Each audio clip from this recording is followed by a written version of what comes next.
So Sarah, thank you so much for joining us here at Regis Newmarket for this podcast on the Way Forward.tv podcast.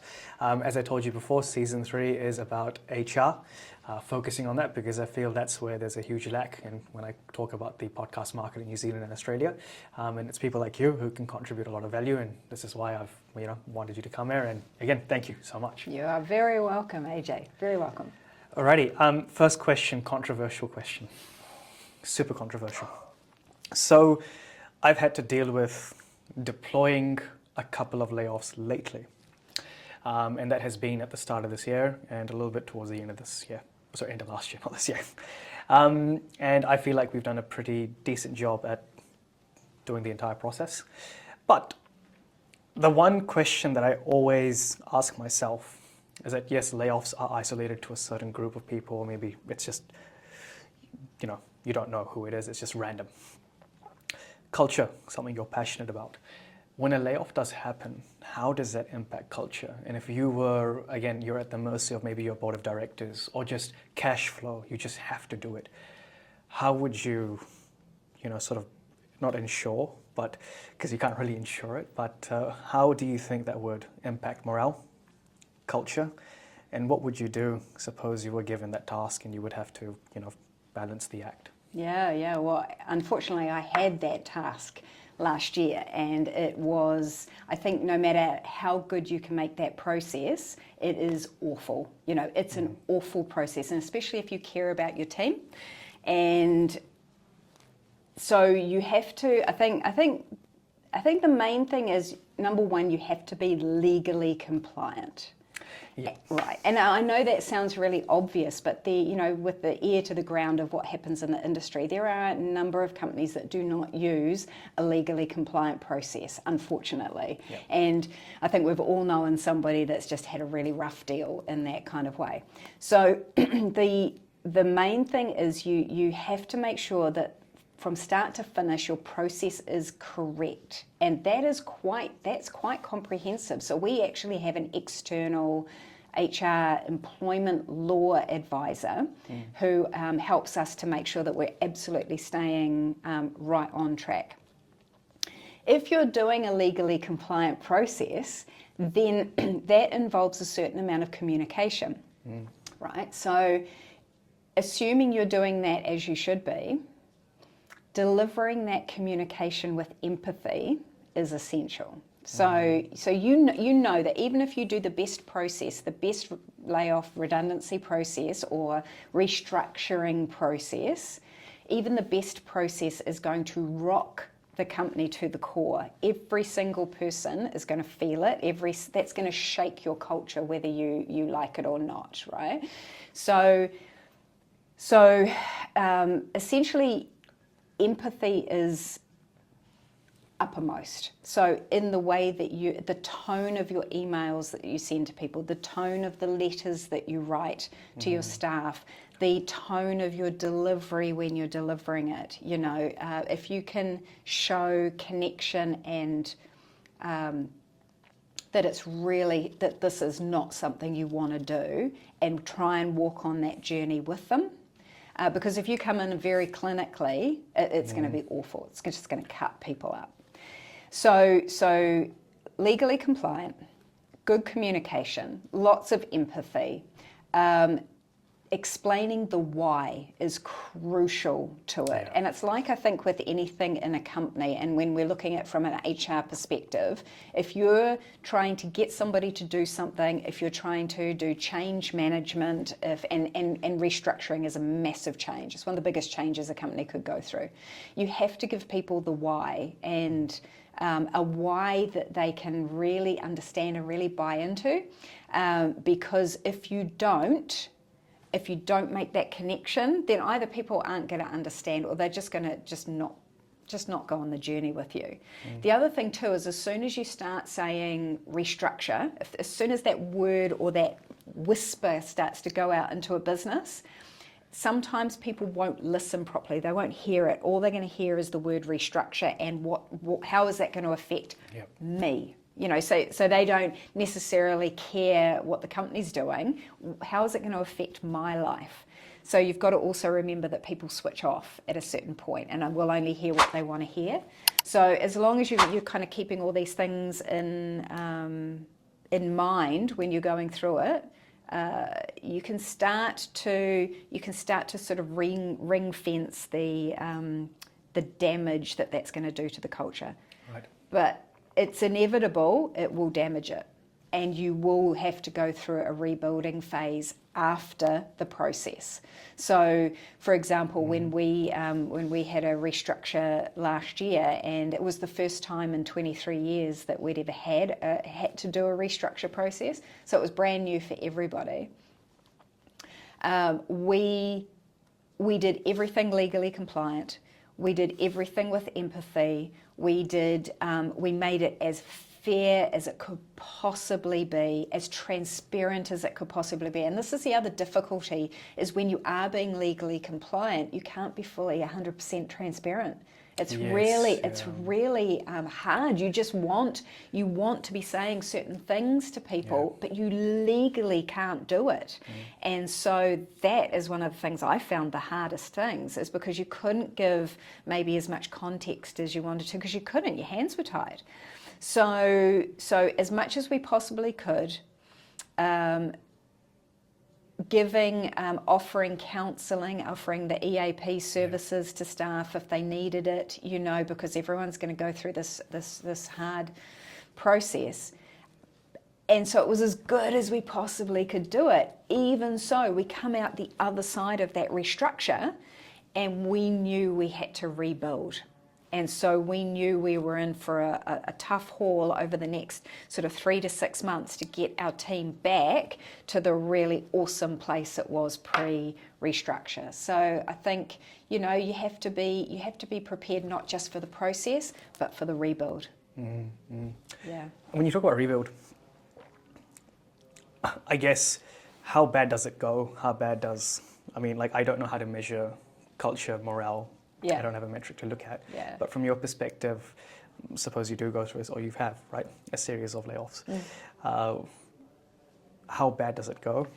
It's going to depend on the company, right? If you have a culture that is deficient in certain areas, it could mean that your road is really rough, because what could happen? I mean, different scenarios that could play out is like, you say to a company team that we need to go through this restructure. At the moment, we don't know who that's going to affect, or we say it could affect this part of the company, but not this part of the company. No matter what you say, people are going to start to doubt the stability of their jobs. Yep. So whether that person is directly in the restructuring group or not, the affected group or not, you could find that a number of your team are starting to look for other jobs. Good staff members that you would never want to lose, and all of a sudden they're out there getting their CV polished up and out into the marketplace. But wouldn't you, if you thought something was unstable, you'd do it yourself. So I totally get that. So you could have that. You're going to have people talking. So as much as you want to control the narrative of the process, your staff members are going to be talking behind the scenes. They're going to interpret it however they want to interpret it, however they think is happening, which may not be accurate. So you're not going to be able to control this this undercurrent that's going to go through a company. So to answer your question about how do we measure it, how do we control it, how bad does it get? So what we do at Journey, at Journey Digital, is every 6 months we run 2 staff surveys, and we've done this for the last maybe 2 to 3 years. And we do one that's called a temperature check, and one that's called a We're Listening Team Leader Feedback Survey. The temperature check is anonymous, and it's based on a core 5 questions that do not change over time. Right. And one of those questions, it's things like, do I feel respected? Do I feel valued? Do I see myself staying at Journey for the foreseeable future? Would I recommend Journey as a place to work? Now that would I recommend Journey, that's called an ENPS question. So in the business world, you've got a thing called an NPS, which is a Net Promoter Score. In the world of HR, it's an ENPS, an Employee Net Promoter Score. And there is an international standard for that. So we have been tracking that ENPS for these 2 to 3 years. When we were going through that restructure, now that was in March, we had done one ENPS in January, right? So we knew what that was, and it was sitting up here. It was awesome. And then come March, the culture gets a hit. The next temperature check was done in July, and it went from here, Right. So we knew, and with the other questions and the temperature check, we knew that people had been hit in the gut and were feeling it. So that was a how bad does it get? That gave us a statistic that said, yeah, it got bad. Even though it was good, when we'd handled it really well and everyone was seeming like they were bouncing back, there was obviously a hit. So we knew we had work to do. And so come time for January of this year, it was like, you know, what is our ENPS score going to be? And it went boom, because we had put so much effort to get that back, to get our culture back and booming. But I think what you have to also have to think, and I'll just sort of segue into just a comment about culture. My job as an HR professional, I've always said my job is to try and create a hothouse environment in which a great culture can flourish. I can't force a culture to happen. I can't force a good culture. I can do a lot of building blocks, a lot of things to encourage it, to create great systems and processes, to be very aware if things are going off track, to call things out, to try and correct them. But it's been said by other people that culture is what you bring into the room with you. And that's what we say to our team. If you don't like the culture, what are you bringing it to work each day? Are you bringing a smile? Are you bringing a positive attitude? Are you contributing to the healthy interrelationships at work? If not, that's up to you. That's not something we can control. That's up to you. So a lot of the bounce back of our post-restructure was all down to the fact that we had an amazing team with a great attitude that says, we're going to make this work. We're going to keep our team together and keep going. Other companies may not have that as part of their culture. That's going to make it super hard. And you'd have to be really prepared to lose some good people to resignations and to question how can we do a reset on it. It's not easy. It doesn't sound easy, no. But what I have understood, and its assumption, is that management, does management also, my understanding is that management are on the same page here, which is potentially why you were able to bring that ENPS back up. When management's not, and some management members are also feeling insecure, how would you bring them on board your ship as well? Yeah, and again, I think that it all comes down to the why. There has to, for any restructure, there has to be a really good reason for it. If you're doing a restructure to get rid of people that you don't like, right? Which I know some companies do that. It's a very bad reason to do a restructure, but they do take that opportunity to do it. You might find that not all of your management are on the same page, or they're kind of going, well, hang on a minute. I don't agree that we should be doing a restructure for X, Y, or Z reason. So, yeah, absolutely fundamentally at a board level, at an executive level, you have to be on the same page, because every one of those senior leaders is going to have to keep the company on the straight and narrow, support throughout the whole process. They have to be saying the same narrative, because if you've got HR or the MD saying one thing, and then you've got leadership that are all of a sudden saying something else, or creating concern, or whatever that is, that could be potentially damaging. Yep. Right? Yep. And so if you've got senior execs that are not on the same page, that's where you first got it. That's the first job to do. Yeah. And then it's like, as an HR person, my job is to train the MD, the chairperson, the senior leadership team, exactly how the process is going to go, exactly what to say and exactly what not to say, and exactly the time. Like when we did the restructure, I had a project plan. I had a game plan. I had this is the narrative. This is when the letters go out. This is what you can say. Please do not say this. Yep. It was like a well choreographed process. Not to make that sound fake, but we just couldn't legally and morally, we couldn't afford for that to go wrong, and culturally. So yeah.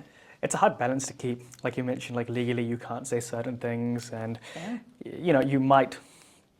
The other thing is spooking them too. There's a lot going on. So that project plan is actually something that I haven't thought of myself. Yes, we've got a structure that we follow, but actually, now that I've heard what you've just told me, I haven't really thought of culture too much. The way we do layoffs is we do deliver the news, and it's always over either a Zoom or actually someone goes to their property, meets them, talks about the scenario as much as we are allowed to.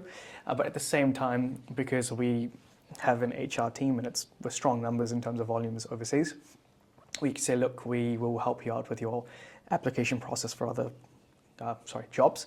And at the same time, we also get them to do a CV workshop with us as well, and some interview workshops as well. And it's not with us, it's external companies that help them, and we put that through. So suppose you're a client, which you have been, you say, right, we want to lay off XYZ for whatever reason.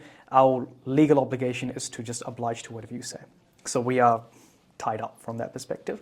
But legally, what the client is obliged to do is also give us a layoff package, and that's a budget to actually perform the layoff. And so through that, we've implemented that, and people have gotten new roles within a month, at max 2 months. And so we always do try, and it's not empathetic, but I still do get our people to say it, that yes, you're shot down right now, but something better is out there. And we'll help you as much as we can. I totally agree, and I know this is a little bit more esoteric, not so much traditional HR, right? Yeah. But so many times I speak to people who have been through that restructure process, and whilst it's awful when you're going through it, I mean, I've been through it. I've been restructured out of a business. It's awful feeling, but so many other times it forces you into a direction to look at other opportunities and see what else is out there. Yeah. And that's not a bad thing. You can't feel it in that moment though, and all you can do as a company owner, as an HR person, is just to try and say, look, you know, this sucks.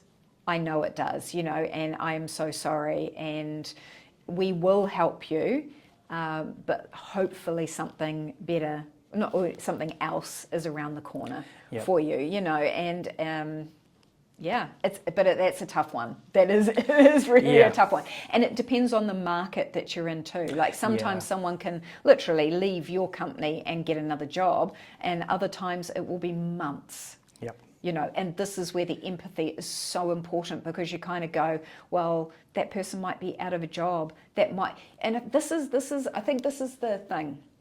Remember that every time you make someone redundant, make their role redundant, that affects their mortgage payments, putting food on the table, their children, their mental health, their physical health, and that could be in jeopardy for months down the track.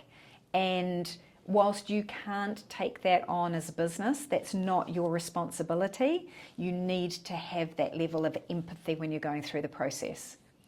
Totally agree.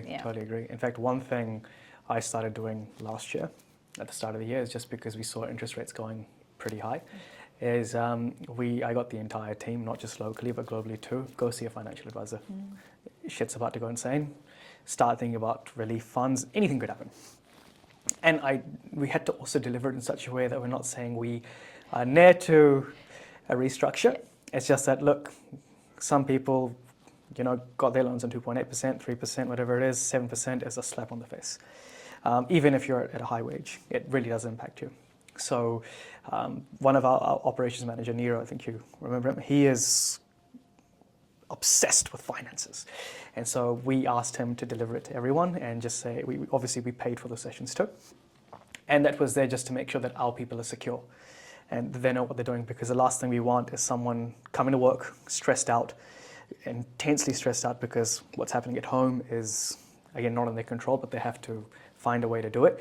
And then, if you do start thinking about high interest rates earlier or whatever it may be, my understanding was that you can actually put yourself in a position to actually prepare for it. And suppose your 7% kicks in and you can't afford it, at least you've had some savings on the side, or you've worked extra, you've provisioned it, or even just coming to us and saying that, hey, some days I might just need to leave early because I need to do a second job, or is there extra hours I can do here, or anything extra I can do here? I think that's really, really commendable, and I wish more companies would do that. And budgeting advice, because especially when we're going through this tough financial time where you've got higher inflation, the cost of living's going up, inevitably you're going to get some of your team members coming to you and saying, can I have a salary increase? Yep. Because it's like, I can't pay my bills, or, if the cost is just going up, I need a salary increase. So, we have to, as employers, we have to be prepared for our staff members to be doing that. And the reality is in those kind of situations, it's happening en masse. Like every single person, from the lowest paid to the highest paid person, their cost of living is increased. So what do we do as a company to address that? And is that our responsibility to do that? Especially when times are tough and we can't necessarily raise the salaries in line with that. And that becomes really, especially if you care about your team, that's a tough thing, because people are going through a hard time. So, and it's interesting because I guess layoffs or living costs increasing is all happening at the same time. Usually when bad things happen, they happen together. Good things happen, they of course happen together. Market 2021 versus what it is now, two different beasts. So I'm going to speak from a small business that maybe is a startup. I think that's a better example. And they've got limited funds and their cash flow is shaky. In a scenario like that, when they've got engineers who are maybe on 140K already, and this is a senior engineer, and that is actually a pretty good salary for New Zealand. But they've got a $1.5 million mortgage, and it's gone from 3% to 7%. And they come to you asking for a raise. How would you have that conversation? And not just that. Yeah. Is it the company's responsibility to, I guess, give a raise just for that? Or would you just say, right, there's nothing we can do, you played your cards wrong? Yeah. It is a really great question. And I would encourage any company that does not have a remuneration strategy to get one pretty quick. Whether you are a startup, whether you have 5 people, 50 people, 500 people, is to have this strategy in place. Now, Journey Digital has been going 23 years. And we did not have a remuneration strategy until the beginning of last year. And up until that point, we were at the mercy of, can I have a raise? Can I have one? Or, I haven't had one in a year. Can I have another raise? And we would be just kind of going, okay, he might be a flight risk. Yes, of course, we'll throw another 10K or that kind of thing. And it was never equitable. It was, and we're all about now, we are so about being fair and equitable across the group, but we didn't have that before. So what we did is we spent a lot of time, a lot of research. I researched all different types of remuneration schemes. I'd have to recommend a book called Scaling Up Compensation. If you ever can get hold of that book, read it. It doesn't give you the exact game plan, but it gives you a really good place to start to try and figure out what's right for your company. So I looked at all of these different systems, and we ended up figuring out one that was going to work for Journey, and very carefully put that strategy in place. In that, so it was like a two-part thing. We had the remuneration strategy, but it had to come in, in combination with what we call a career progression framework. Right. So that is for every single role within the company. We mapped them onto a framework. So we have in Journey, for example, we have 5 levels. We call them SC levels, Specialist Contributor, 1, 2, 3, 4, 5. So that takes from level 1 is grad or junior through to level 5, which is senior. Mm-hmm. So from hire to retire is what we can say, that we have a framework that will suit everybody, and it gives people a pathway, whereas we could never give people a career pathway, like a really long-term one. Right. We couldn't show people that before. So we've got this framework, and onto the framework we mapped market rates. So for every role, right, has a market band, a salary band. So you know that if you're at this level for this kind of role, you've got this kind of band. Right. Along with that, we have very strict criteria about what constitutes a salary increase, what constitutes a promotion. So when can you go from this level to this level? So that's promotion, which will inevitably come with a salary increase attached and a title change. And then what can you do within that band? Now, because we've set that, it allows us to have a response for, may I have a salary increase? Yep. Right? So we have remuneration strategy, we've got a career progression framework. The third part to that equation is what we call vital signs. So at Journey, we do not do yearly performance reviews. I can't stand it. Nobody likes doing them. Nobody likes giving them. They're awful. You usually come along and everyone's telling you what you did wrong. Yes, yeah. So we said, that doesn't fit with our culture. We're not doing that. So what we do is each team member meets with their team leader once a week on a one-on-one, or once every 2 weeks maximum. Once a quarter, they do what we call these vital sign sessions. So every role within Journey, and it is a role. It's not a person. It's not a John Smith. It's a role. Every role has a set of accountabilities, so what you're accountable for in your role, a set of competencies, what you have to be good at doing in your role, and a set of KPIs. So how do we measure how good you're doing in your role? So every quarter when they get together for this vital sign session, you're looking at it going, how are you tracking? Oh, you're doing really well. Yeah, you're nailing all of that. You're hitting your KPIs. Here's a gap. Here's what we have to work on. So when it comes time for a salary conversation, we can look at the framework. Where are they sitting? We know exactly where they're sitting within the remuneration band. Are they fulfilling their vital signs? Tick, tick, tick, tick, tick. All good. You're a great contributor to Journey. Are you living the Journey values? Our values, we've got 5 values. They are integral into our vital signs. If the person is not meeting the values, they don't get a pay increase. So they have to be fulfilling all these things in order to say, yep, you can have a salary increase. Tick, tick, tick, tick. If it's just, can I have a salary increase? No. And it makes that decision for our team leaders and our exec team super easy. Yes. We didn't have that easy way of doing it before. Every request for a salary increase, it would be like, oh, get together, have a meeting. Should we do it? Can we afford it? Because all our salaries are increases and promotions they're budgeted for. So now it's like, it's not difficult. It's taken that hardship out of the whole process. And I'm so grateful for it, because prior to that, so hard. You're giving me flashbacks, actually, of a few appraisals that have been done. Yeah. And how chaotic as well. Awful, awful. And I'd have to say too, one of the big questions, even after we did that strategy, the remuneration strategy, one of the questions was, what about inflation? What about the rising cost of living? So if that's going up by 7% in a year, Does that mean that all of the salary, can everyone get a salary increase to 7%? We said no. And that was a company decision that salary increases would not rise just because inflation rises. Yep.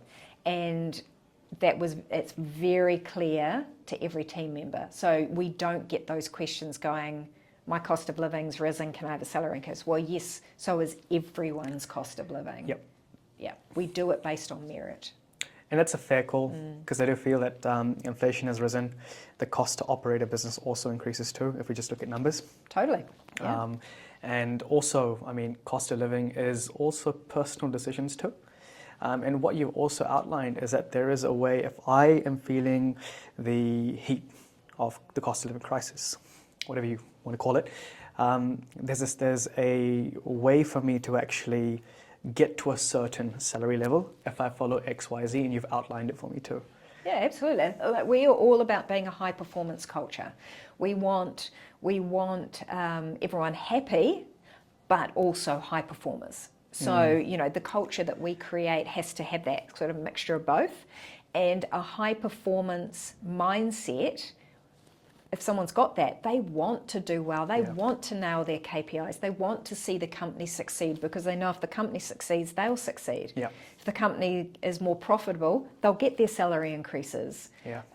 When they've proven the value that they're giving to the business. So we hire for a high performance mindset. We hire for culture fit. We need that high performance mindset. It's harder to determine that in the interview stage sometimes, but and we encourage that mindset throughout everything we do in the business. So hopefully we're getting that, and it means people can just be nailing that and getting the increases and getting the promotions, because we want to see them succeed. Because that's great for business, right? Happy staff, well-paid staff, you know, well-paid, happy, it's just reciprocal, and it just keeps doing this, you know, so, yeah. Makes sense. And I think just from experience, like talking to Dove, for example, I think first 5 minutes, it was me and Neera on the call. He said it in Hindi to me. He was like, this guy seems like someone who's always onto it, high performing. And that was the vibe I get even from you, from everyone as well. It's very consistent. In an interview, it's hard to obviously determine whether you're like this or not. If you do ask someone, oh, well, what do you do in your free time? Oh, I like, you know, they might say, oh, I learn code, I do this. And it may come across as they're one of those kind of people. Yep. But then when they do get the job, it's whether they are or not. But I guess there are some red flags that you could uncover, right? So what red flags would you be looking for? So I'll give you, in business speak, there is a thing called SMAC, S-M-A-C. Don't ask me what that stands for, I'm not sure. But I know what it means is, what are your non-negotiables in your business or in your team, in your discipline? Things that you will not compromise on. And in our company, in Journey, and for me in my HR team, we have two non-negotiables. One is, and I probably have to back up a little bit. I will back up a little bit on this. So we have 5 company values, and I mentioned before that they underpin everything we do at Journey. Some companies say they do it, we live it, right? We have, easy ones like be prepared, learn why, never settle. Very easy to explain. Then we have 2, which I like to say are more specific to Journey. Right. One is called Get Naked. And I know that sounds really dodgy, and I do have to really quickly say this to candidates, that it means radical transparency. So we are all about being able to speak confidently in a safe environment, say what you think, say what you feel, contribute, throw a dead rat on the table is another saying. So, you know, don't be afraid to say something that's, controversial or out there. We have that. We also have a value set called Be a Radiator. Now that is all about radiating positivity, positive mindset, coming to work going, I'm going to have a great day, encouraging others, caring, all of those lovely things. And when you have those two working in tandem, so radical transparency without the radiation would be really cruel. People would say what's on their mind and they wouldn't care if they hurt anybody. But if you've got someone that's a radiator, got a really caring heart, who then says something that is transparent, the receiver of that will understand it's coming from a place of caring or concern or that kind of thing. And so you can have this wonderful relationship. So two of the non-negotiables that we have in our business, one is that the person that comes into the journey team must be a radiator. If they are not a radiator, they could be as the best technical person on the planet. If they are not a radiator, they will not make it onto the journey team.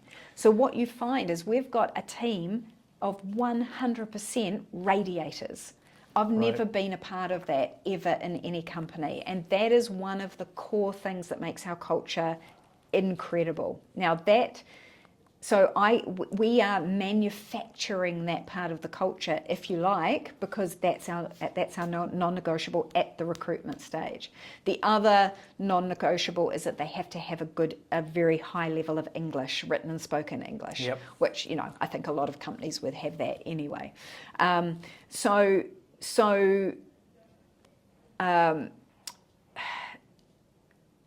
You know what? I've actually forgotten what the original question was. You're right. What was the original question? Red flags and red flags. Yeah. Red flags. Sorry. Of course. Yeah. So because we're going into the recruitment interview, knowing that one of our non-negotiables is be a radiator, I can tell straight away within the first 2 minutes of talking with somebody, be that on video call or in person, that's going to be my first red flag.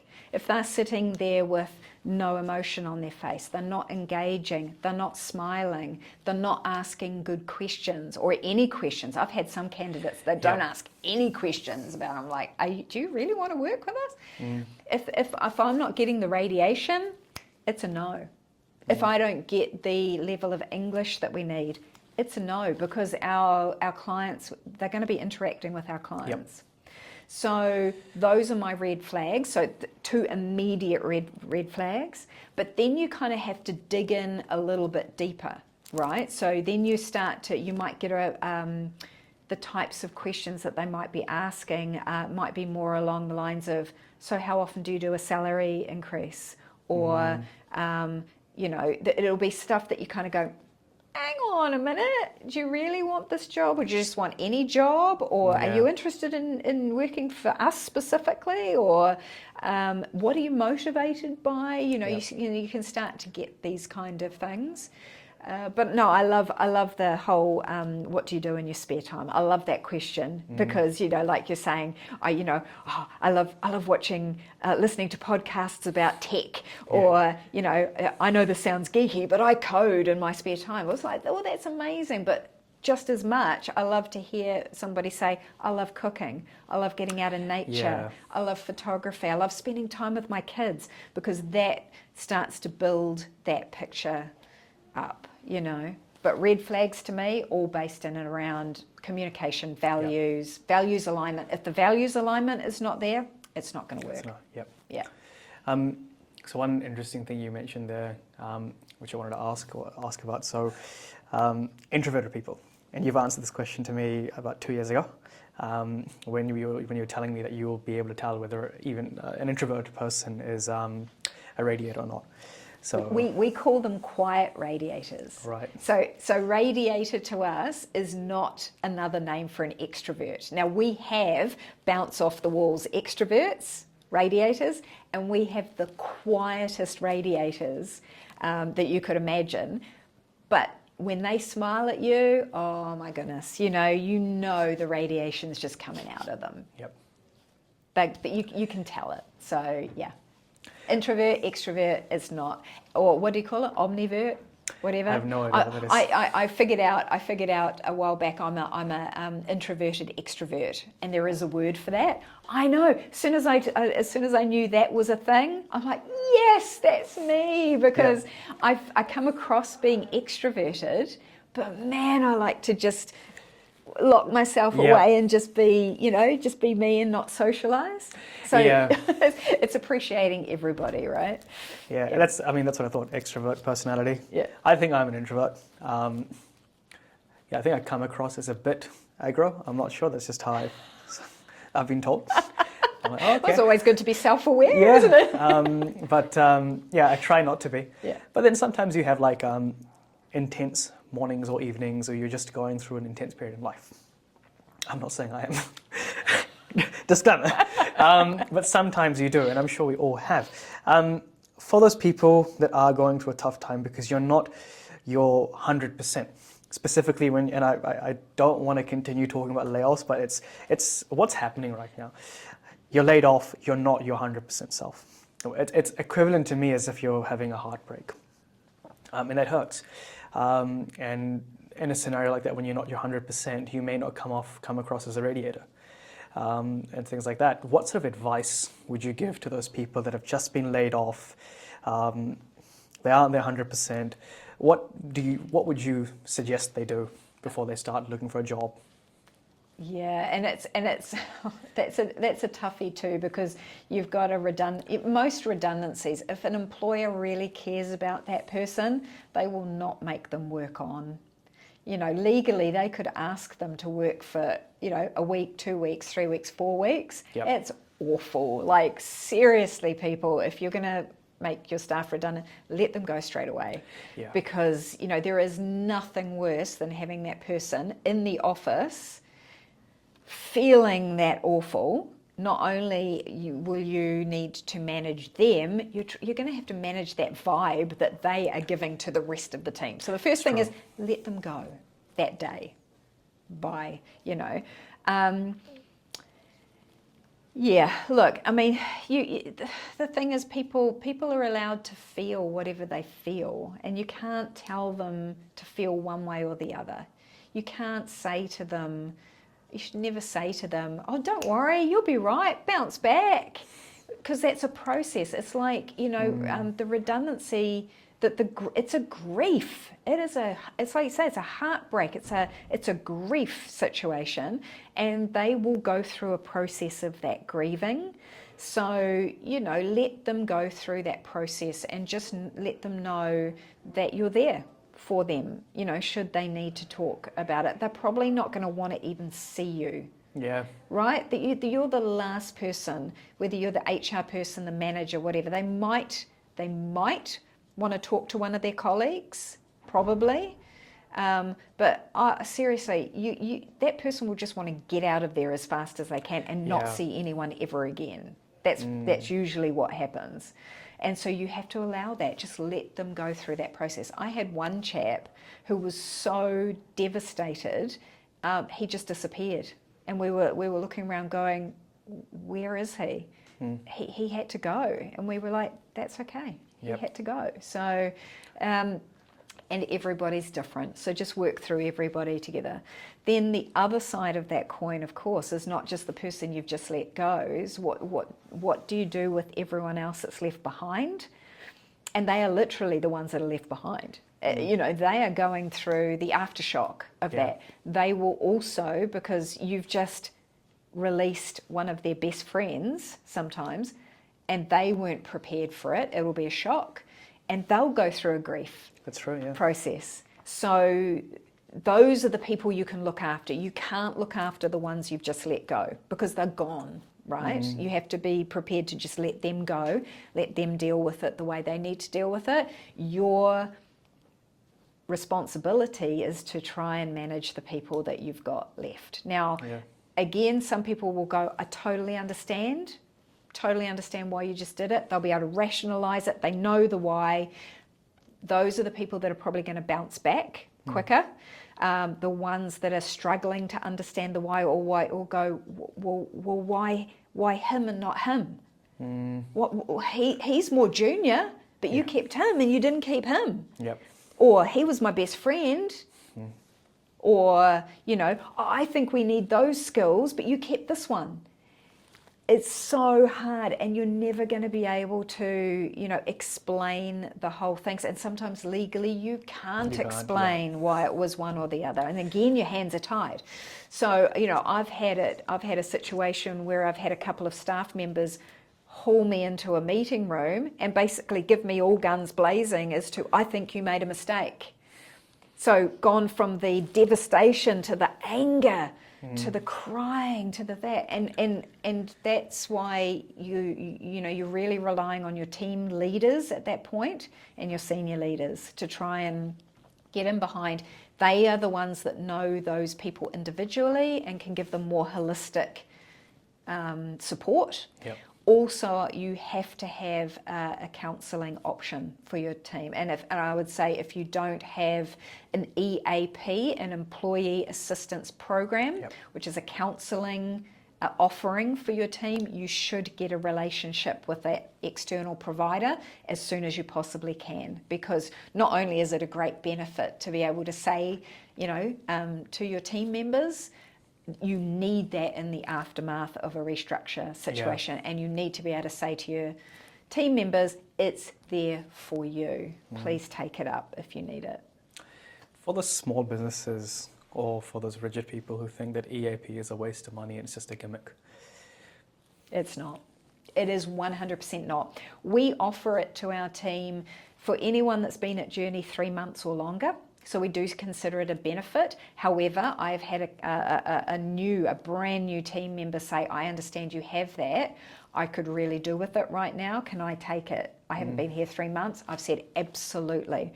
Because their health and their mental health, the state of that health immediately comes back on Journey. Even if it's something that's going on in their personal lives, if they're having a tough time, that's potentially they're going to bring that to work, and it's going to affect their productivity or the way they're relating to other people. So if you want to build a better culture, you've got to look more holistically for people: health, wellness, mental health, counselling, that kind of thing. If you dismiss that as nah, that's not for us or whatever, you are potentially creating more problems for yourself. Frankly, I want my life to be easy. I want to have a great HR life. You know, I want to put the ambulance at the top of the cliff, because if the ambulance is at the bottom of the cliff, I'm dealing with all the negative things about HR, whereas I want to do the positive things. I want to look at the training and the fun and the building the culture and getting people great salary increases and all of that kind of thing. I don't want to be dealing with performance issues, health issues, that kind of thing. So, you know, if you want to make your life easy, get an EAP program. No, it makes sense. It makes sense. And it's just for those people that think that it's just not necessary. Because an EAP, depends on where you are in the world, it could cost 2,000, 4,000, 10,000, or 500, or 20,000. Well, you know, for our EAP program, for example, we offer up to 3 free sessions per staff member per year. Now, the uptake on that is, the reality is we'll probably have about maybe 7 or 8 staff members that will take that up each year. If you say that it's and I can't, there is a fee to administer that, so we pay a monthly fee, which is not, you know, it's not significant in the whole scheme of things. And then just say each session, off the top of my head, maybe $150 a session. Again, if you look at it in the whole scheme of things and the cost of doing business, it's actually really small for the benefit that you're going to get back off it. You know, running a performance improvement process, a PIP process, with a team member for behavioural, emotional, performance issues, that cost to the business is significant in time, emotion, that kind of thing, and you may end up having to let an employee go. Could that have been circumvented by just giving them a bit of counselling? Maybe.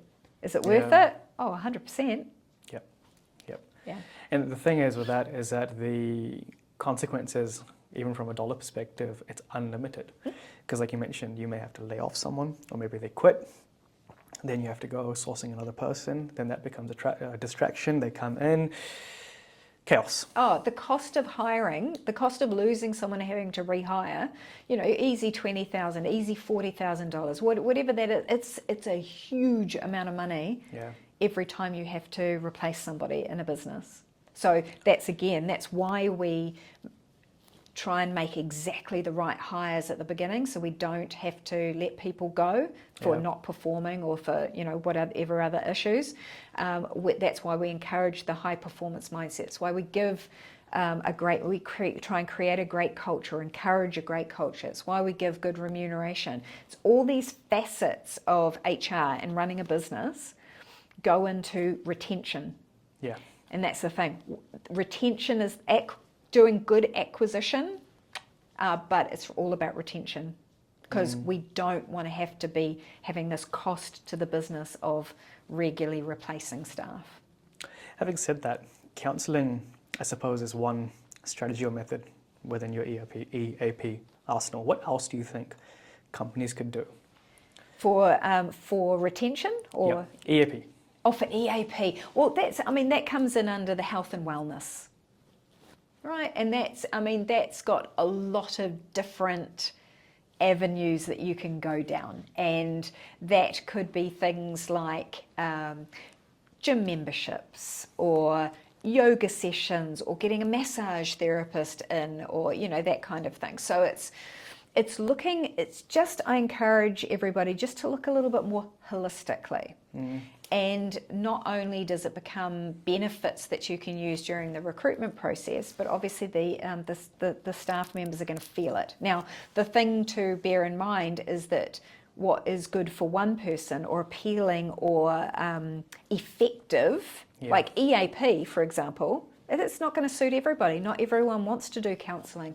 They might want to go out for a run, go and get some fresh air, clear their minds that way. They won't ever do counselling. So when you're looking at those kind of holistic or health and wellness or employee benefits or those kind of things, you've got to think again, fair and equitable, what's going to suit everybody. Now, you could go out and do a survey. Hey, what would appeal to you? What would appeal to you? But always it's going to come down to it's not going to fit everybody. So you've got to do, try and think as broad as you can, or as personalised as you can. The more you get to know a staff member, you might have, for example, you might say as a company, we don't do this personally at Junior, but you might say, we will allocate $2,000 per year per staff member for a more personalised health and wellness package, or it could be $500 or $1,000 or whatever it is, and then tailor that health and wellness just to that person.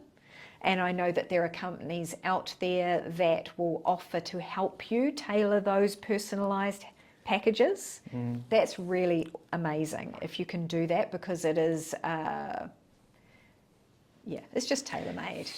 Because otherwise, no matter what you do, one size is not going to fit all. Yeah, and I'm glad you mentioned, $500 per year. It is kind of affordable for a startup as well. Well, not kind of, like if you put in consideration the rehiring costs and all that. Again, it comes down to sometimes it's not looking at the dollar sign. Yeah. Because say, for example, you might say you've got a startup team, and I'll do a team of 10 because maths has never been a strong point for me. But say you've got a team of 10 and you say, I'm going to allocate $500 per year to that. So if you've got $5,000 per year in the whole scheme of running a business, doing startup costs, getting seed funding, whatever it is, $5,000, and then you've got to go, what's my return on investment for that investment? If you've got a mindset as a business owner, if you've got a mindset that does not look at the holistic nature, you're never going to convince them that it's worth the money. Never. It's the same way with training. Yeah. I've had a company owner look me straight in the eye and say, I don't bother to train my staff members because they're just going to turn around and leave. Which makes my heart break. Right, yep. The way I look at training is that if someone, going to back the truck up a little bit on that one. The way I approach people resigning is every single person in Journey Digital will leave the company at some stage, be that they resign, they retire, or they die. Very extreme. All right, so if you know that everyone at some stage will go, but you don't know whether it's going to be 6 months, 6 years, 16 years, why don't you just enjoy the time that you've got with that person, because you've hired them as being intelligent, skilled, professional people. Respect them for that they bring to the company. Give them input into them as much as you possibly can, training, great management, prospects, future, fun, whatever that is.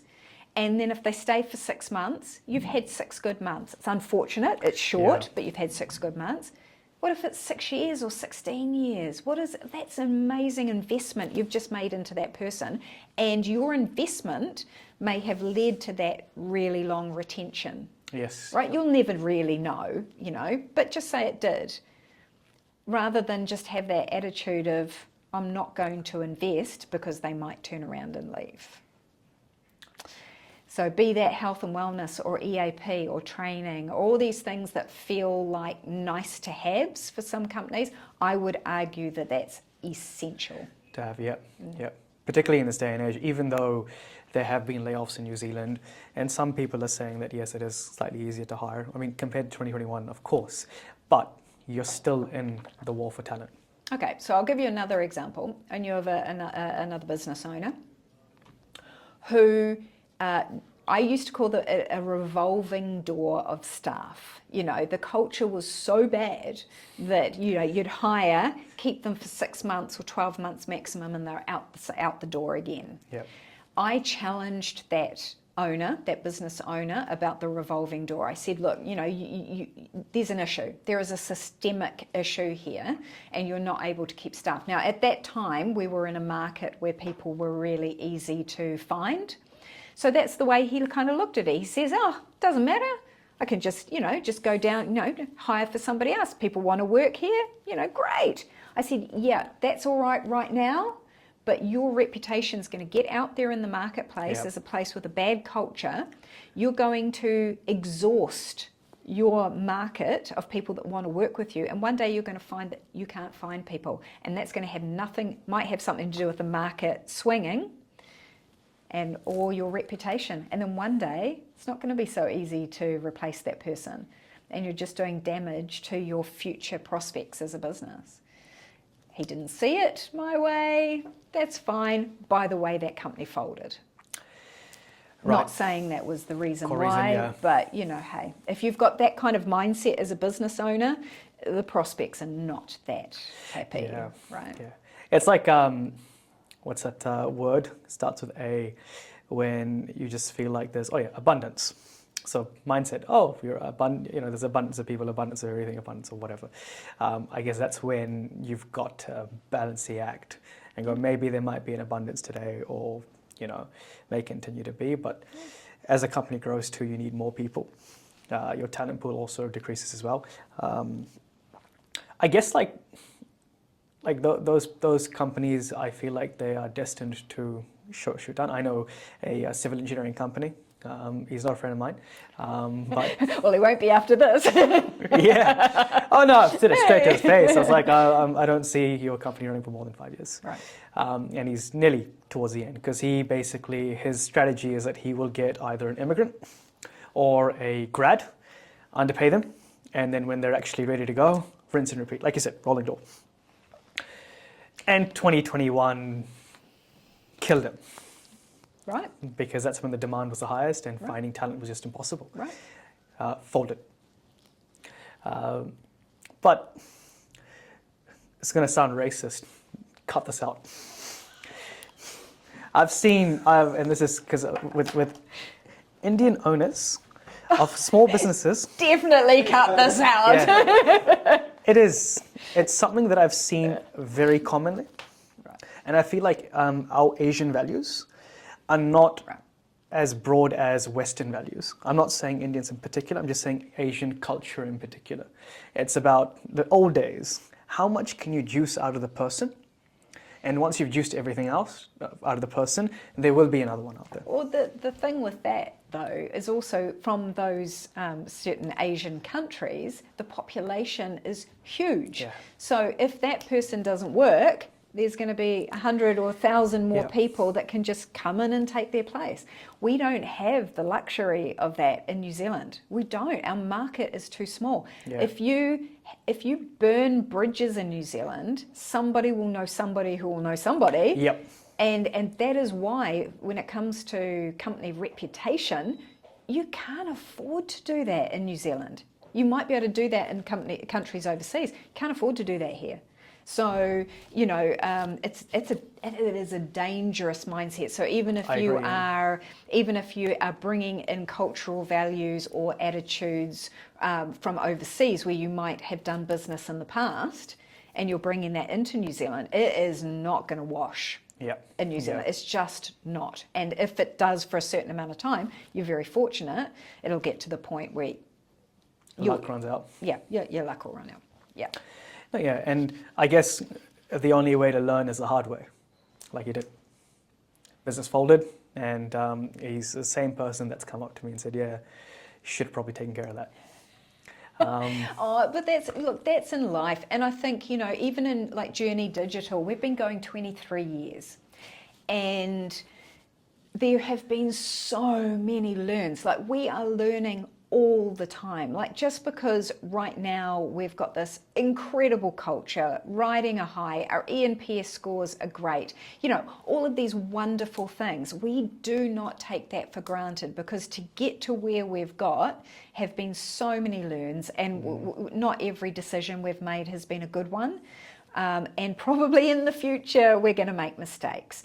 But like a lot of things in life and the way I like to live my life, and I try and bring that into the HR role at Journey, fail fast, fail forward. So understand that you've made an error really quickly, acknowledge it, apologise for it if you need to, you know, mea culpa with the team. Hey, we tried this, it didn't work. Yep. And then really quickly pivot to something that does work, so that your team still trusts you. Like, you might have gone, oh, damn, made a mistake there. Ripple effect in the team. Be honest with that. Try and smooth the ripples out, and then bring it back. Say, we're going to change. We're going to make a change. Because it's all learns. It is all learns. Yeah, continuous change as well. Yeah. And being a lifelong learner, I love to say that, you know, make your whole life lots of learns along the way, because otherwise it's boring. If you stop learning, it's boring. It's true. Yeah. It's true. But question I have there. So change is easy. I've got a small company. We could probably do, you know, something within a week. You've got a ship, 40 plus people. How do you, I guess, the word was fail fast, right? And then fail forward. How do you actually do that in practice with a bigger company? So I've only ever done HR for a 40-person team. So I can't comment on what it would be like for a 400-person team or a 4,000-person team. That's not my area of expertise. But with 40 people, for example, and I think, you know, up to 40 as well, you know, you have to be very clear on where you're going. You have to have very, very clear vision, long-term goals, medium-term goals, short-term goals, because you have to stay on track. So therefore, when you make a mistake, or that doesn't even have to be a mistake. So say you make a decision and you're veering off course. As long as you know your end game, your vision, you know how you're going to be able to bring that back on track a lot better. And you're going to have a narrative that you're going to be able to tell the team, because again, it comes down to the why. Why are we doing this? Oh, we're doing this because we've got this long-term vision. We've got this short-term goal. We tried this, it didn't work. Unfortunately, we're going to pivot to try and get ourselves back onto that track. Now, I think also because we are a small company, we are an independently owned company, we're a New Zealand company. I think if you've got like head office overseas, it's much more difficult to steer a local ship where you're being guided by a overseas entity or a bigger entity. We're very fortunate with Journey that we can make decisions really quickly. And we can pivot very quickly because of the business structure that we have. The other thing too is we've got an MD who's very open to feedback. So it's not like an autocratic, thou must do this. You know, he leads with strength and vision, but is also very open to input from his exec team, from the wider team. It means we can make those changes a lot quicker. So yeah, it's a difficult one, but communication, vision, direction, get back on track. And I guess alignment with all is what we're kind of looking for. One thing you brought up is global culture. You're passionate about. So you've had a global team as well, currently do as well. How should a company of, under 50, maybe over 10, approach culture with a global team? So hard. So hard. It's a challenge, right? And because we have a team in the UK and one in London, one in Auckland. And first and foremost, you have to acknowledge that whether it is London or Auckland, the culture is different. We may speak the same language. We may be part of the Commonwealth. Yep. We may love rugby, but essentially the culture in the UK is different from the culture in New Zealand. Yep. And we cannot expect to create this wonderful vibe in New Zealand and then jam that culture into the UK. It does not work. Like, we can try.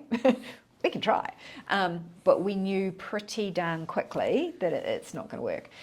So what we do is we have a journey culture, a one overarching, our vision, mission, values, that kind of thing. We have our rhythms, our meeting rhythms that are the same across the offices. We try our very best to make sure, because our London team is small, it's 6 people there and it's 34 people in New Zealand. Right. So it's much smaller. So, it's very easy for that London team to be forgotten, unfortunately. We'll do something or we'll plan an event in Auckland and then go, oh, what about the London team? Oh, the London team's just seen that we had a cheese board Friday, but they didn't get a cheese board Friday. So we are very, very mindful that in all of those kind of event planning, culture planning, communication, that we are including the London team. But the reality is the London team likes to go down to the pub rather than going out to the movies together, because that's the culture in London, that everyone heads off to the pub.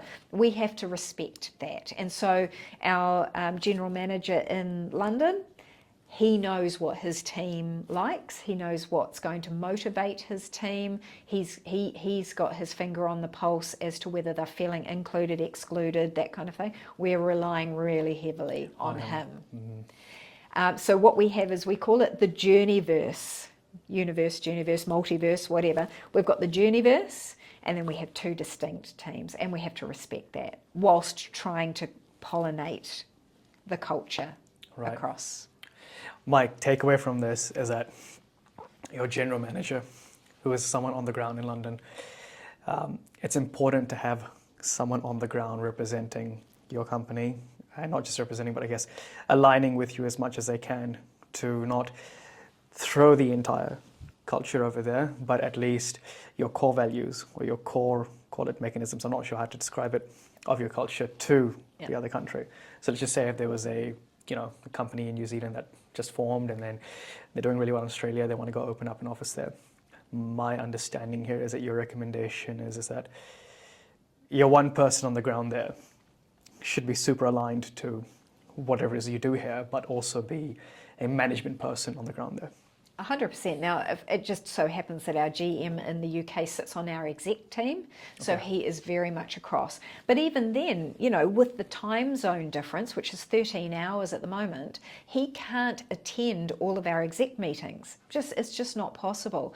We are not videoing all of our exec meetings. So there's a lot of comms that he actually does miss out on. So our MD makes a point that he has his own catch up with that GM every week. There Right. is communication on what's going on, that kind of thing. So we have, like, I think it's a case of make good use of technology where you can. Obviously, we have video calls, we've got Slack, we've got email, we have other, you know, our intranet, we've got other mechanisms to get that communication out there. I think also referring back to when I was talking about how we have things like our vital signs, our career progression framework, we've got these systems and processes in the company which can easily be rolled out into offshore offices. And I think if people are working in the same systems and processes, they're getting good communication, we're sharing or encouraging culture events as much as we possibly can, celebrating, that's the thing. You can find that offshore teams will miss out on celebrations, making sure they're included. Like, we've had a great quarter in Auckland. We might, for example, all go out to the movies. Well, let's make sure that London celebrates in a way that is relevant to them, you know.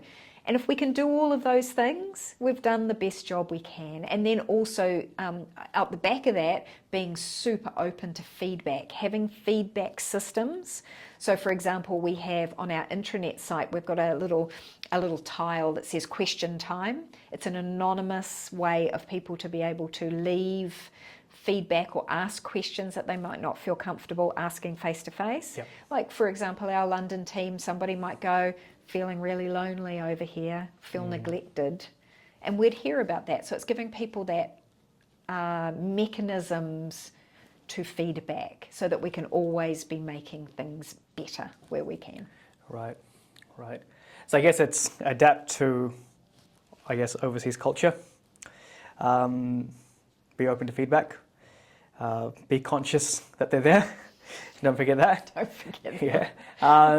And then I guess having just someone on the ground there, either management or kind of under management, but at that level where they can, I guess, communicate both ways. Is that correct? Or? Yeah, well, it's definitely, that's been the situation for us, and I can appreciate that not everyone's going to be the same, especially when you have a very small team. Like, for example, you might set up a sales office in another country, and you have one person or two people. That's a culture of one, a culture of two. They may not be a senior manager. So somebody then would just take that responsibility for being the points person. Right. Yeah. Right. So I guess it's a game of, I guess, make the best of what you have. Ideally, you'd want someone on the ground, but if not, make the best of what you have. And like you said, you know, it's if it's one person or two people there, that is a culture within itself. Absolutely. And if you don't make it a culture, then they get forgotten and they will feel forgotten. They will feel disrespected. So it's all part of the culture piece. One question Nirav asked me yesterday, because we've been doing anonymous feedback sessions for some of our engineers, and one of the common things that have been coming up, I mean, not crazily common, it's probably 20-30% of the time, and he asked me this question that, AJ, what can we do to give these engineers the, well, not satisfaction, kind of the security that their job is fine, because they're seeing that other people in the same area are losing, not in the same company, other companies are losing their job. And the key thing is because it's a remote job, well, layoffs are just happening all around. Whereas the companies they're in are very stable, very strong, and they have no layoffs on the radar. So how do you actually convey that message to your team members? Yeah. Well, again, I can only really comment on journey. So what we do, because I've been around the tracks for a very long time, and I've worked in a lot of different companies, and everybody does this. Everybody does management, structure, communication very differently. I've seen it done very well, and I've seen it done very, very poorly. And it's in the companies where they do it poorly that you're going to start to get this dissatisfaction, this dis-ease, this sense of instability, and they'll start polishing up their CV and looking elsewhere. At Journey is the place where I've seen this done the best.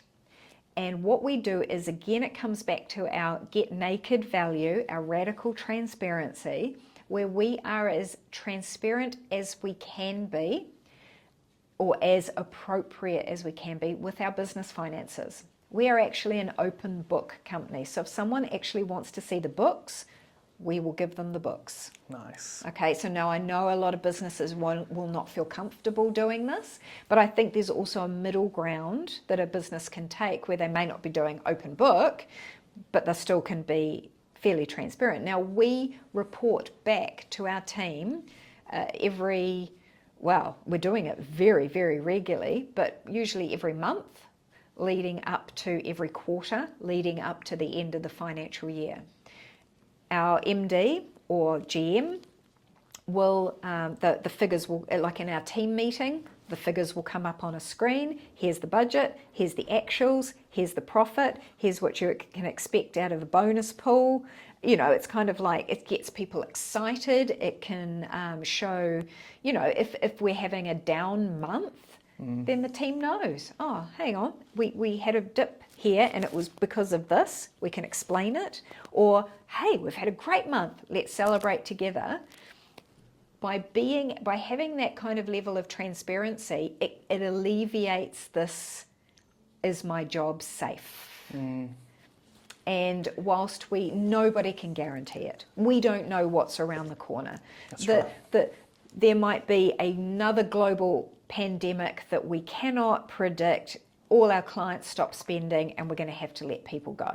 We don't know that. But within what we can control is the narrative that we can convey. This is the financial state of the business. We don't even have to say, and your job is safe. Because as soon as you say that, and don't worry, your job is safe, they'll be going, should I have worried? Oh my gosh. You know, we don't even say that. It's like the figures speak for itself in our transparency. And some people will demand a higher level of, reassurance than other people will. Yep. So again, team leaders, super important. This is why it's so important to have strong team leaders. Empower your team leaders with information.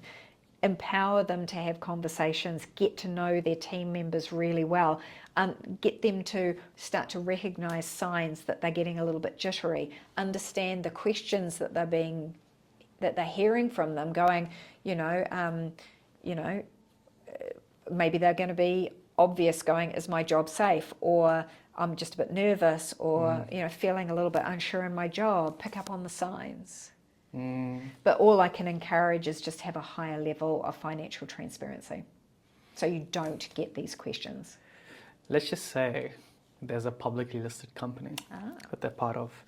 Reports out there, cash balance looks all good, but the stock has dropped a shit ton. And, it's usually not relative to the performance of the company. It's sometimes just what the narrative is outside, what Wall Street thinks. Well, that's what I think. Suppose that happens to your company. What would you tell your employees if they were shitting their pants? Well, I'd just be honest, and try and put it in a business context. So the important thing to remember is not every employee, in fact, probably very few, unless you're involved in management or sales, very few staff members will actually have financial literacy. They won't understand what a P&L is. They won't understand what a budget is, how we're tracking. They don't understand how you get profit, gross profit, net profit. What does all this mean? What is shares? Oh, the shares are tanking. I don't know what that. So what they're going to be getting there, they're going to be listening to their colleagues, either positive or negative. They're going to be listening to the news, positive or negative. Yep. They will make their own interpretations of that, and you have no idea how every individual person is going to be interpreting the information or reacting to the information.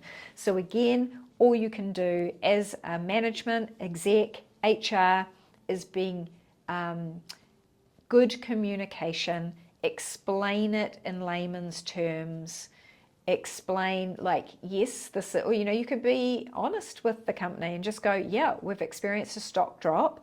Right now we can see that the company is financially secure.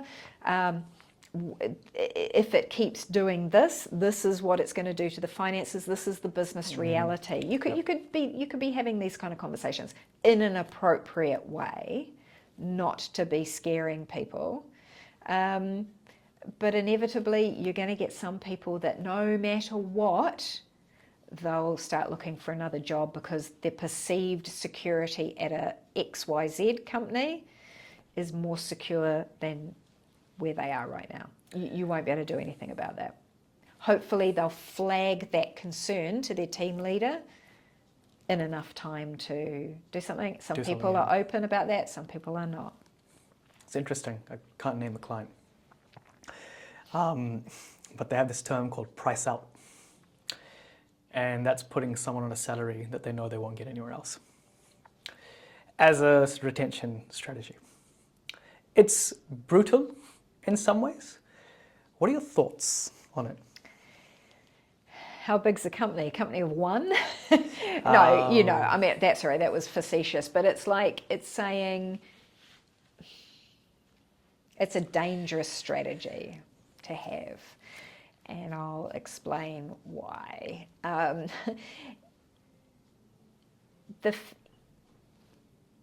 If a company is fair and equitable when it comes to remuneration, everyone will see it, everyone will feel it. You can be honest, you can be transparent.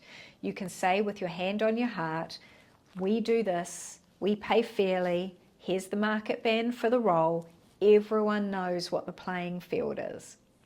If you give one person, so you've got a salary band here, top level is here. If you pay someone here, your team will find out. Yeah. People talk. There is no such thing as 100% confidentiality. You can do your best as an HR person to make sure that nobody sees the salary, but people talk together. They will find out. And as soon as they find out that someone has been paid outside the market band or been paid to keep that person or whatever, all of a sudden your credibility has been destroyed. Yep. I'm not prepared to do that for one person for the sake of the whole team. Not prepared to do it. If you're playing that strategy, it is a very dangerous strategy for that reason, but also one person, you're going to do that for one person. Are you going to do that for other people? Are you going to be playing the game whereby they start to play you off by saying, I'm going to resign, I'm going to go to that other company unless you give me more? You're going to start to get these dangerous conversations which can start to get out of hand really quickly. Yep. And then if you start paying this one really high and this one really high, are you going to have to bring other staff members up so that you can start to get pay parity? Ouch! Yep. It's going to wreck it's going to wreck your strategy. It's going to wreck your salary budgeting and that kind of thing. It's a dangerous game. I would never go there. Yeah. Strong answer. Very strong answer. And it makes complete sense. Well, also, I mean, you're not doing that person any favors either, right? And if you think, and this would be another challenge I would put out there to people, if your strategy is to throw money at somebody, one person, and you think that is retention, then it probably means you don't have a very good culture.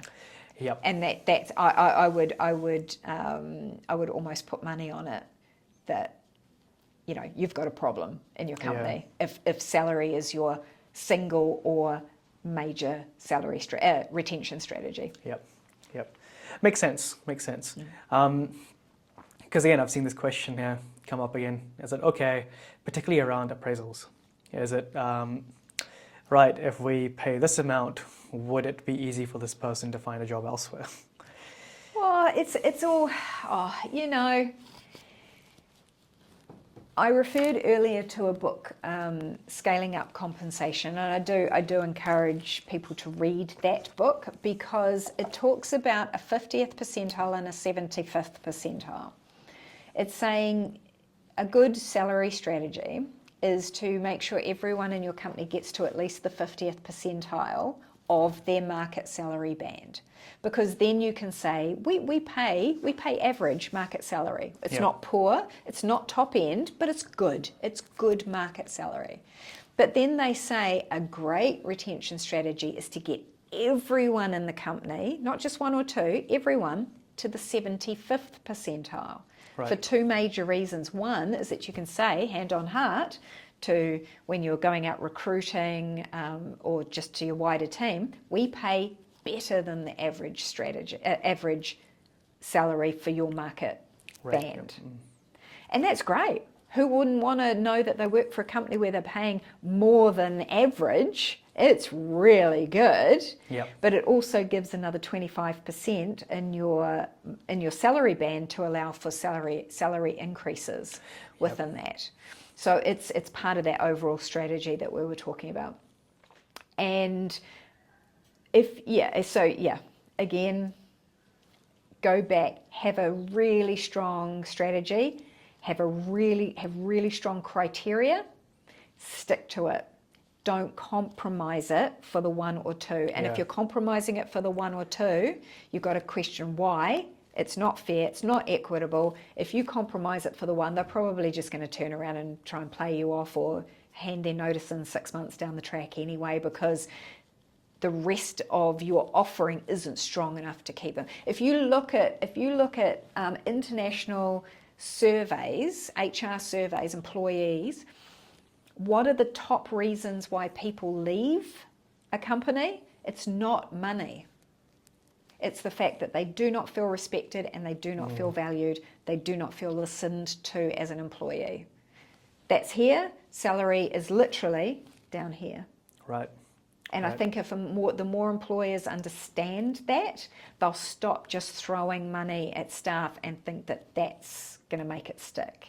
Yep. It'll work for 5 minutes, but 5 months, it's a very short-term. It's a short-term action. It won't last. It's like sugar. Spike, gone. Yeah, exactly. No, it makes a lot of sense. I think I have something to talk to them about as well. Again, like my strategy is like you mentioned, bands, right? And also trying to keep people as close as they can be to each other. So let's just say, for example, you've got a senior Java engineer, maybe someone's on 150, the other is on 160 because they've got domain knowledge and they're able to solve more problems. You're close. And there's reasons why. And there's also a pathway for that person at 150 to go to 160. And what I also like to do is say that, look, you know how you mentioned that there's no appraisal each year or each quarter we take a look at what you're up to, what you've actually done, the kind of work you've done too, and then based on that, see whether you can go up there. Because again, like summer could be working really hard and go, crap, I have to wait an entire year until I can get to the next place. But if I go apply for a new job, maybe not a competitor, not a direct competitor, but maybe something similar, could get it straight away and maybe something even higher. But if not that, like you mentioned, working conditions, like the culture, that's something that people don't like to let go as well. Yeah, 100%. Culture, training, benefits. There's all sorts of things, there's a lot of things that you can do as a company which create what I just call a stickiness. It makes it harder for that person to want to let go. And that's what, that's what we want to aim for.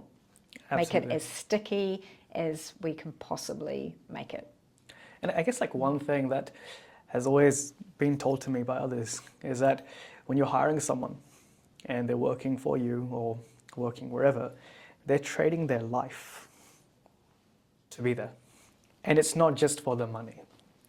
It's to actually do something with their life too. Yes, there are some people who just want to checklist their work and go back home because work is an obligation. There are some people like that, and there's no problem with that. But essentially, they're trading their life. And so money can't be the only thing that keeps you in a place? And I'd like to maybe challenge that word as well that you use, you're trading the work for life. I would challenge that by saying, where you always hear work-life balance. Yep. I think that's the wrong concept. It should be work-home balance, because work is part of your life. Yeah. Work is an integral part of your life. Most people on this planet have to work. Yeah. It'd be the very fortunate or the very dysfortunate, is that a word? Unfortunate. It's either the very fortunate or the very unfortunate that don't work. Most of us have to work. Yep. It is part of our life. And so that's why we don't call it work-life balance. We never use that term. So we want to make sure that work is a very fulfilling part of their life. They want to wake up in the morning and come to work. Yeah. I've always said, if you wake up with a sinking feeling in the pit of your stomach, get out. Yep. It's not the right job. It's not the right place for you, because it should be where you get up and you go and you make a difference, or you feel like you're adding value and you're being appreciated and you're with friends and, all that kind of good stuff that makes it an enjoyable part of your life. Very, very good correction. Very, very good correction. It is a part of your life. It's not something, yes, I feel like you should be conscious about the fact that they are giving you their life, because it is a big thing. But then I guess they've chosen to work for you. Yeah. It's a really important thing. It's a two-way street. Yes, we hired you, but you chose to come and work for us, and we're honoured for that. You should feel very honoured that someone's chosen to do that. Yeah, some absolutely. people will just take a job because they're desperate for a job. So you're never quite sure did you want to work for us or do you just want a job? But generally, they are seeing all the good things about that align with them, and they're saying, yes, I agree, I will come and work for you. So. Absolutely, and that actually made me, so there's obviously a difference between someone who's working for you as an employee and then a contractor. How would you approach contractors? We actually don't approach them very often because they really bite into our profit. So we actually don't go there. But it is very well known, I guess you would say, that a contractor is not embedded into your culture as much as a permanent staff member is. Now, of course, you've got freelancers that may or may not work in your company, or you've got a contractor that might be there for 2 months or 2 years, right? But I think no matter, even if they are a 2-year contractor, from my experience, and I'm sure this is not everybody, but from what I've seen, that even a long-term contractor has a mindset that they are not a permanent employee. And unfortunately, I've also seen it from company point of view, where the company does not treat that person like a permanent member of their team, like an integral member of their team. And so there's this, it's a distancing, which I think is really, it's really sad, actually. So the contractors that we have, so not freelancers, let's just put freelancers aside, that come and go, or they're there one day and not gone the next. But if we have a contractor that is short-term or long-term, we say to them, as far as we're concerned, you're part of the team. So as far as the wider team goes, they don't know they're contractors necessarily. They are part of the journey team. And so I would hope that our team treats them like that. I would hope that our team leaders are treating them like that. Even if they don't do all of the rhythms in the business, they might not do their vital signs, they might not do these other things. But in every essence, they're part of the team. And we've seen that pay dividends for the company. But I totally understand why it can feel like a disconnection, not from the company's point of view only, also from the contractors. And if the contractor is coming in with a mindset, I'm just coming in, just sitting down, just doing my work, just going home, don't want to engage, don't want that, and they feel a little bit distant, there's nothing you can really do about that. That's true. So certain things are in your control, certain things are not. I've seen it firsthand as well with the Journey team. The 2 engineers, they've said it as well. I guess a different approach. Like, yeah, you have got some older companies that just go, right, you're a contractor, do your shit and get out of here. Lack of better words.